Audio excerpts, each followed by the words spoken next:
You're on the road beyond. Welcome. I'm Todd Duplantis, and we're coming to you from the Houston City College Television Studios today. My co-host Doug O'Brien from Houston's Eagle here with me. That's a mouthful. Yeah, it is. I didn't didn't get all the scripted here, so you're going to see some most intriguing and exciting videos you've ever seen and content today. Wow, there's more. There's Okay. more. You can always like, follow, and share. We are on Facebook. We are on Instagram. And we have a YouTube channel as well. And it's very simple. Whatever you're on, just go to @The Road Beyond Podcast. Very simple. Very simple. Todd also posts up on X, Todd Duplantis 65. At Todd Duplantis Okay. 65. I have to say the @. You got to say at. All right. Get with it, man. Where are we starting? I don't know. Everybody's in a bad mood. We're going to try to cheer you up. Yeah, we were just talking about that. Everybody seems to be collectively in a bad mood. I don't know what it is. You think about it, things that are going on, just in the world, in society. Yeah. We've got some sort of asteroid hurtling toward us. That's going to be on the next show. Okay. There are updates there. We've got an alien loose in Panama. Yeah, so it's understandable. But at least today we're getting away from that, and we're going to get a little more paranormal. Paranormal today. We're talking ghosts. That's right. Ghosts around the country. Everywhere you look, paranormal ghosts. The cool thing is we're going to go to Nashville, which is Yeah. usually known for music. But we're joined by a young man who leads ghost tours in Nashville. And he also studies the paranormal. Can you get a degree in that now? I'll ask you. Because I think you can. Today he's joining us to talk about a few paranormal sites going on in Nashville, also at the University of Belmont, Tennessee in Nashville. He's a recent grad. You know, Nashville's known for bright lights, big city with some country music stars walking around. But there's also a dark underside. Before we get to Belmont, let's talk about the Bell Witch, why don't we? Okay, yes. All right. Bell Witch is fascinating. It's a great movie. You don't know about it.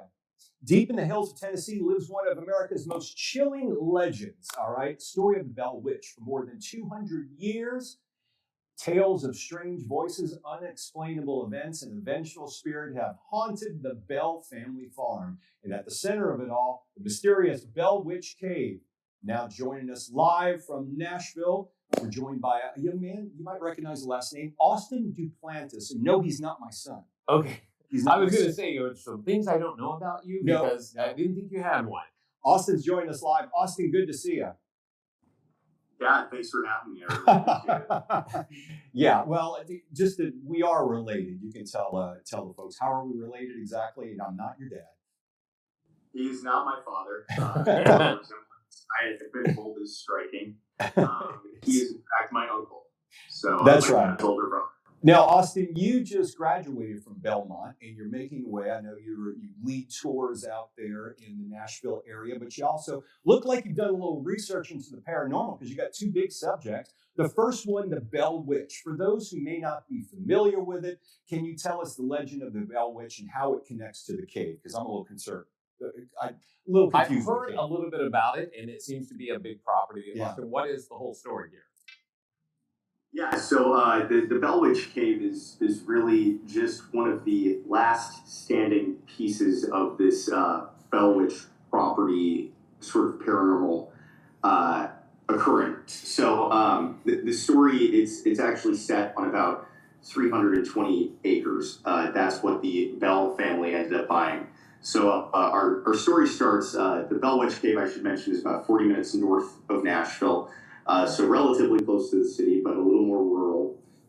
And it's considered by many to be among the most haunted locations in America. So our story starts in 1804. John Bell, his wife Lucy, and their children, they bought those 320 acres out here in rural Tennessee in a place that is now called Adams, Tennessee. It was right along the Red River, so it was great for farming, all of the above. And then in 1817, they had about a decade of just regular farmland life out there, but things kind of took a turn for the family in 1817. Now, this is when we're introduced to the concept of the Bell Witch. And the Bell Witch is this, it's a little vague as to what exactly she is. Many believe she was a human spirit who was in touch with the occult in her life, but now she kind of manifests as a sort of almost demonic entity. So Austin, 1817. let me, if I can, Hey, Austin, if I could jump in, let me ask you this, because I mean, this story's been around for over 200 years. They still make movies on it. They're saying is it because it's so popular, because it was so well documented? I mean, there's a lot out there to really keep people's attention for 200 years on something.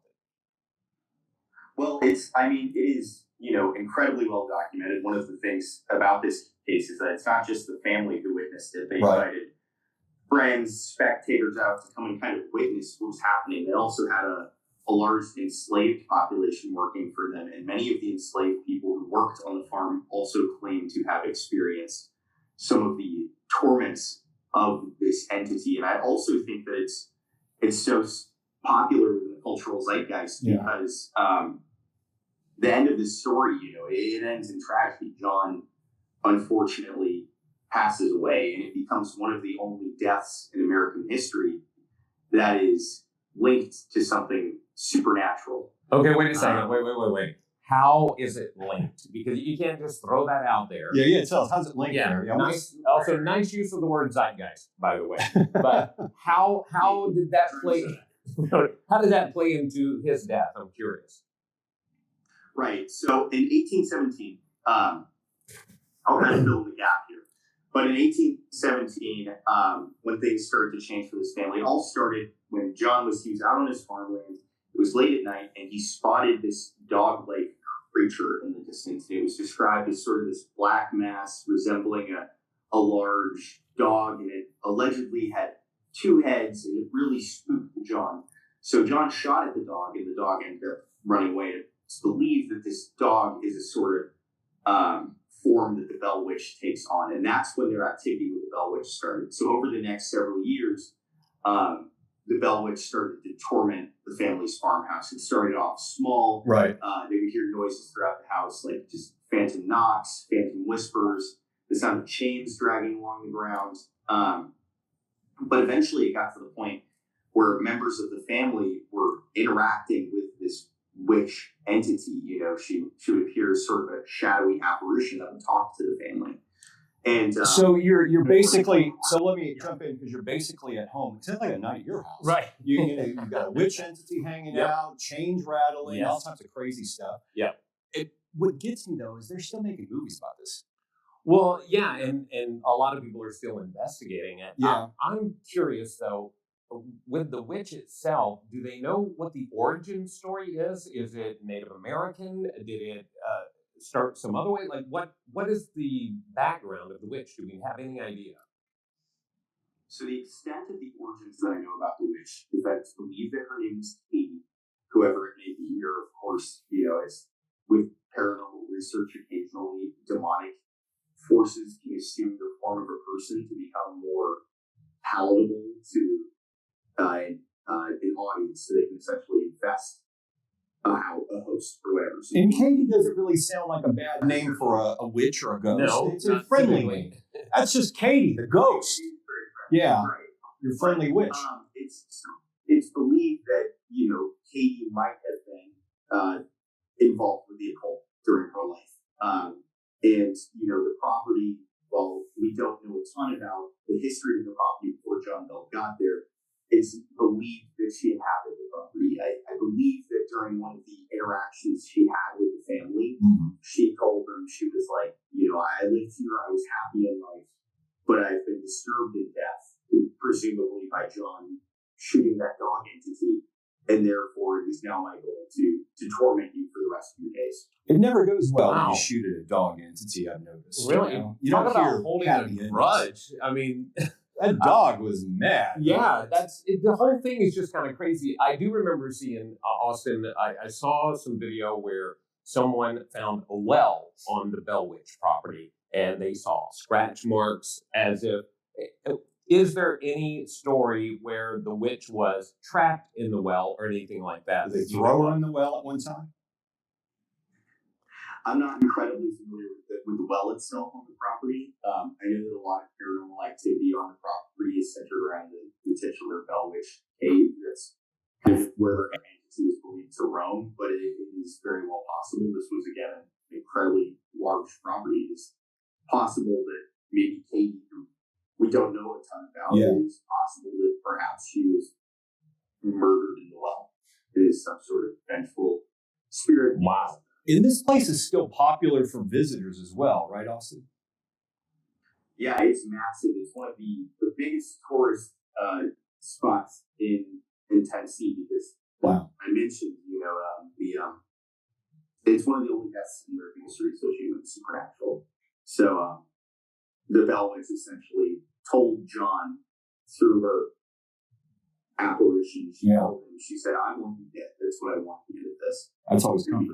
There's prolonged interactions with the witch, which were physical, verbal. They took a massive toll on his mental and physical health. And in 1820, he did end up passing away. Wow. The family said that once John did pass away, that the witch got what she came for, and the activity sort of died down a little bit. Well, how does the cave factor into all of this? Is that where, I guess, a lot of creepy, well, take a look at the cave, folks. It's a creepy sight to begin with. And we've got about a minute left. Austin, what we're going to do is I wanted to continue this, obviously, with the Bell Witch. We're going to bring you back on the show in the near future and talk about Belmont, because I know you got some great stories there. But a minute or less, tell us about this cave and it's tied into the legend. Yeah, so, it's essentially the cave is the creepiest part of the property, so it's a tourist attraction, but it's also one of the only parts of the property that's still standing. So a lot of the activity was centered around this farmhouse, and this farmhouse just does not exist anymore. So, John believed that this cave might have been where this dog entity was dwelling. And so it is believed that in this cave, that is where all of the negative activity that took place on this farmland, it's believed that that is where it is centered at. The Bell Witch Cave is the topic. Austin Duplantis, yes, we are related, is our guest joining us live from Nashville area. So I need to put on my list next time I travel to Tennessee to go to the Grand Ole Opry. I need to also go to Dollywood and apparently a haunted cave for the Bell Witch. Is that right? Yeah. Anything else, Austin, or is that pretty much it? There's so many haunted locations here throughout Nashville. I would recommend staying at the Union Station Hotel if you want to sleep. Yeah, your dad had an experience there recently. All right. Tell me about we'll have to talk more about that next time. Austin, thanks for being here. We'll see you in the future, and we'll talk more about Belmont and the haunts there as well, okay? Yeah, thanks for having me. Appreciate it, guys. Thanks, Austin. We've got a big event coming up at the end of the month, and it's going to be pretty cool. We're going to tell you all about it right after this. That's good. You're good. Very good. Very good. Why wait on your dream job? At Houston Community College, tuition is only $33 per credit hour. With flexible schedules and campuses across Houston, HCC makes it easy and affordable. Houston Community College. Welcome back to the Road Beyond podcast. Make sure you like, follow, and share. We're on Facebook, we're on Instagram. You can subscribe on YouTube as well. I'm Doug O'Brien from Houston's Eagle. Todd Duplantis here from Todd Duplantis. On Halloween night, Doug and I will be participating in an event called Beyond the Veil. It's an overnight paranormal investigation in the Grand Galvez, one of the nation's most haunted hotels. And it sat along the Texas Gulf Coast in Galveston since 1911. I am so excited for this. Our host that night will be the Ghostess of Galveston, which, by the way, one of the greatest monikers ever, Ghostess, right? Yeah. The Ghostess of Galveston. Melissa Hall, she joins us now. Melissa, how are you doing? I'm doing fabulous. Thanks for having me, guys. Thank you. And I'm so excited that you're going to be part of this event. I know. Now, it's going to be a night to remember. it's October 31st. Tickets are still available because we're there to do the show. We're just going to be recording a lot and producing the show, which runs on HCC TV all throughout the Houston areas. We share it in social media, but you guys are going to be doing an actual investigation that night, right? We are. I actually have 3 rooms that we're going to be investigating, both ballrooms, and I'm going to tell you, the other I'm so excited about it is the 7th floor. Now, This is where the Maceo family had their 11-room apartment. Now, you were telling me about that. You sent a bunch of pictures, and I was looking through these pictures earlier, and I was like, whoa, wait a second. Who's the guy standing around in all the pictures? That's not a dude. That's a ghost. That's a ghost. Was that shot on the 7th floor?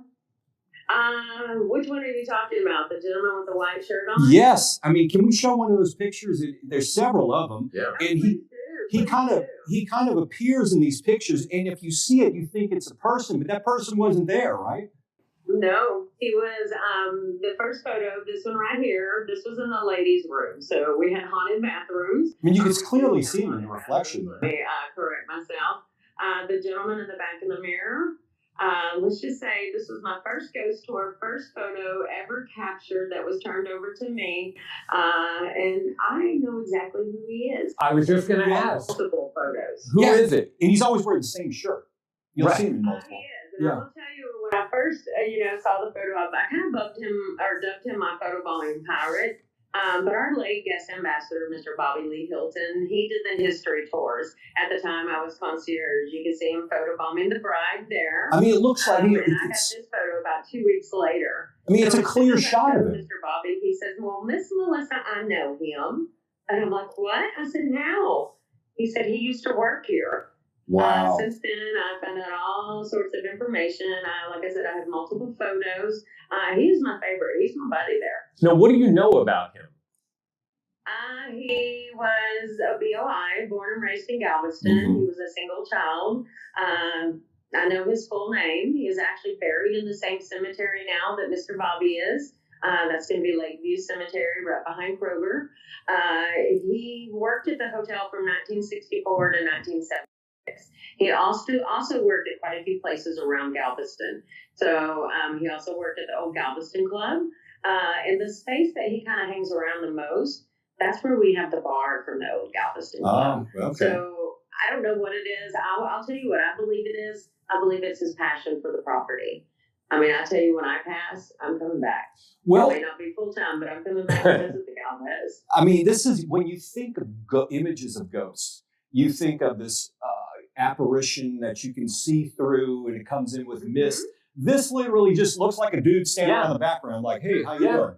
I mean, that's what it looks like. And I first saw him, I'm going, wait. And he kept appearing in the pictures, like, this is crazy. Does he interact, or do you think it's just just an imprint of his energy? Oh no, he interacts. Okay. He is a very social spirit. About a month ago, I had one of my spirited stroll through times tours with a medium. He was the third spirit to come through, and I will have to tell you, he was being brought up quite a bit throughout the tour. You see what's in here? He's very social. Wow. Melissa, he loves following you around. I really feel like he's a protector of me. I hope that doesn't sound silly. But he's a good guy. And you can see him everywhere, or is he just in certain spots, like the ladies' room? No. Let me clear Curious. something up. When he worked there, those were not the ladies' room. Oh, Those okay. were actually executive offices. Okay. So one of my tours with the mediums, the first thing she said was, "Melissa, this is where he would go to cool off." So I completely understand that, because I go to the music hall to cool off. But he's a good one. Like I said, I feel like he's a protector. But I have 7 photos of him. He is all over the place. Wow. I've also been told that he follows me home. Oh, that's, yeah. And that he's here to help me write my book. Now, have people been able to see him with the naked eye, or he shows up in pictures, but has anyone seen him otherwise? I will tell you, people on my tour, they will see him I've seen him, other guests have seen him out of our peripheral vision. It's quite funny, because last night's tour that I had, when we were down by the bathrooms and his face right there, the EMS detectors that we had, they were going off. And this was when I was talking about him. Mm-hmm. And I'm telling you, everybody in the tour felt it. You could feel the energy. And for some reason, it's been pretty intense lately. I think he's as excited as we are about this investigation. Well, I'm hoping we get more answers. That's going to be cool. I Yeah. certainly hope he shows up. But what about the lovelorn bride in room 501? Yeah. What's the story there? Aubrey's our lovelorn bride. She was engaged to a mariner. This was back in the 50s. Engaged to a mariner who would sail in and out of the port of Galveston. Room 501 is the room that she would stay in while she was waiting on his ship to return. When it was time for his ship to return, she would take the elevator up to the 7th floor and climb the narrow steps to the west turret. And there, sheltered from the wind, the rain, and the weather, she would keep an eye out for her fiance's ship. But word got back to her that there mighty storm at sea that the ship went down and all hands on deck were lost. So in her despair, she took that elevator that one last time. This time she carried climbed the narrow steps, she carried a rope with her, and she ended up hanging herself. Oh. Now the saddest part of the story is her fiance, very much alive, showed back up to the Grand Galvez just a few short days later, looking for his bride-to-be, who unfortunately is no longer the land of the living, but now one of our long-term, non-paying guests. Wow. She just happens to be the most well-known. Now that picture that we saw, I saw it at 501. You didn't take that. Did you take that picture? Or is it, I think... taken during one of my ghost tours. Okay. I was right in the middle of telling Audra's story when I hear it. And it was from the lady that was standing behind her husband that actually took that photo. So she's seen it come across on the phone. So when there was no one on the other side of the door, is what you're saying. No, there was actually 32 people in the room. I was way overbooked for that tour.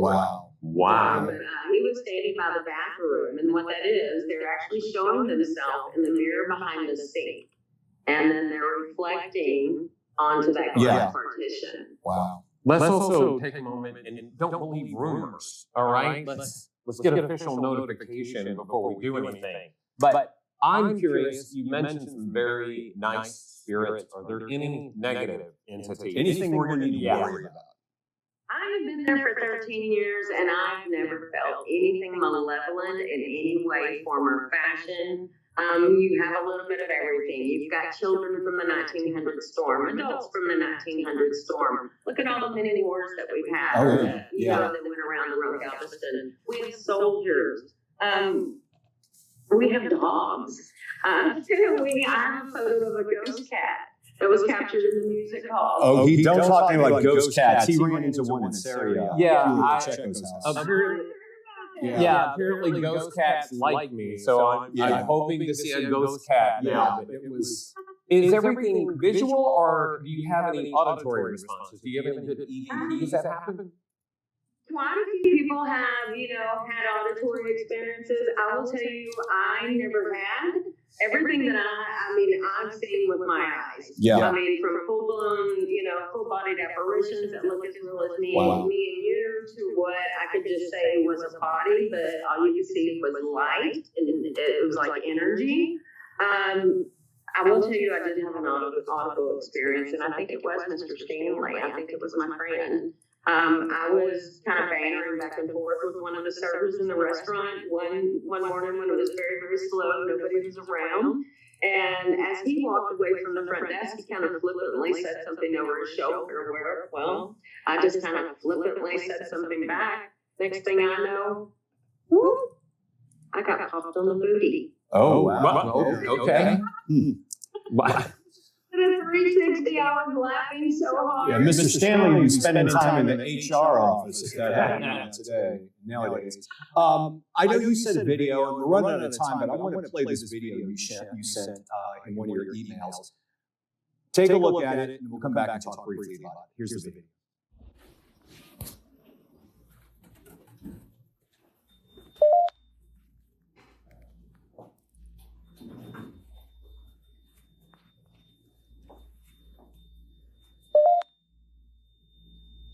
That's crazy.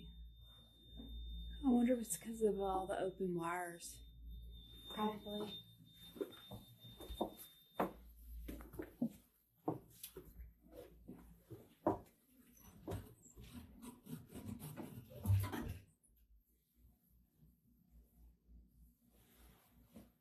Cursed.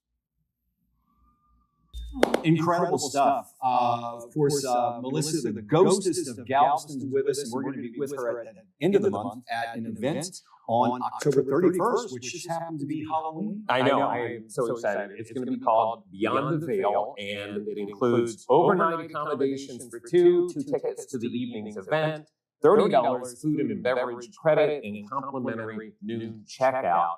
Right there is the flyer for it. This is going to be so fascinating. I just have one last question. Is there anything we can bring as a trigger object or something to really make sure this happens? Oh, you really want to? I do. I'm all in. I would say anything vintage. Maybe we could play some Rat Pack tunes. Maybe a ball. a red ball. Okay. We could find one. Okay. Different items, but I do want to tell you with the 2 tickets to the events, it's not just a paranormal investigation. There is a gallery reading. We're doing a spirited stroll through time tour with the medium through the hotel. There's a talk by Kimber Fountain on the Maceo legacy. So there's quite a few components to this event other than the paranormal investigation. We've got a lot going on, and of course, accommodations in the hotel itself, the Grand Galvez. We're looking for I know. this. It's gonna be a lot of fun. Yeah, we're going to have it all together in our show. We'll, of course, put it all over social media. So that's October 31st at the Hotel Galvez. Melissa, the Ghostess. I keep wanting to say the Ghostess With the mostest, I know, yeah. The Ghostess of Galveston. Thank you so much for joining us. Oh, thank you for having me, guys. All right. We'll see you soon. Yeah. Okay, short break. When we come back, Bare necessities. stay with us. Why wait on your dream job? At Houston Community College, tuition is only $33 per credit hour. With flexible schedules and campuses across Houston, HCC makes it easy and affordable. Houston Community College.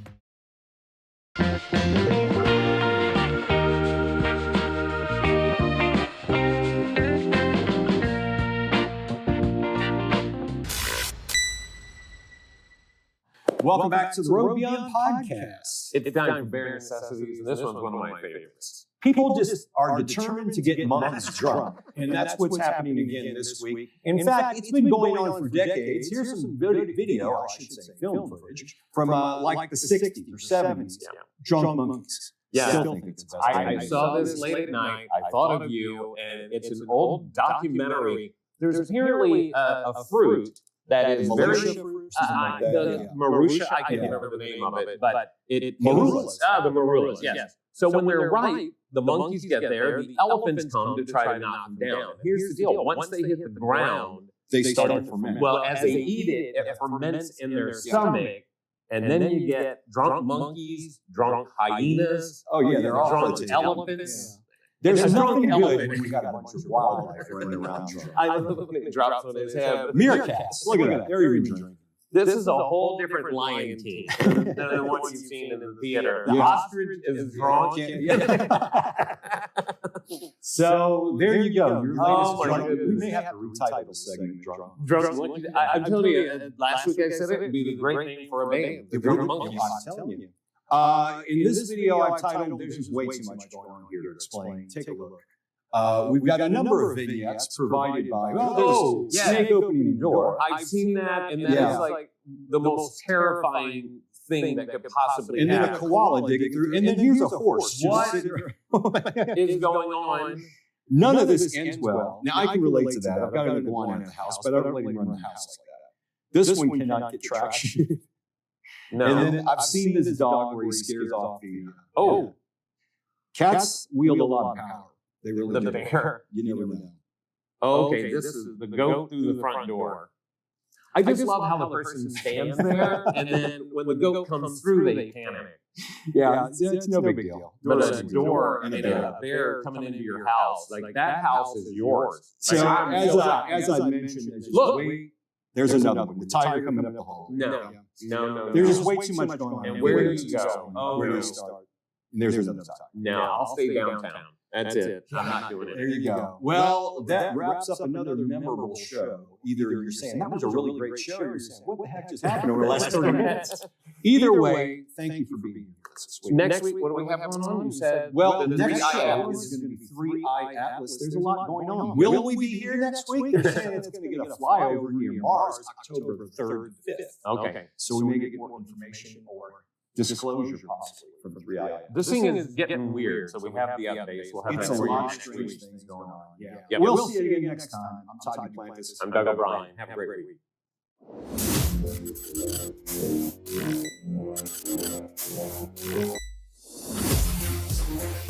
week.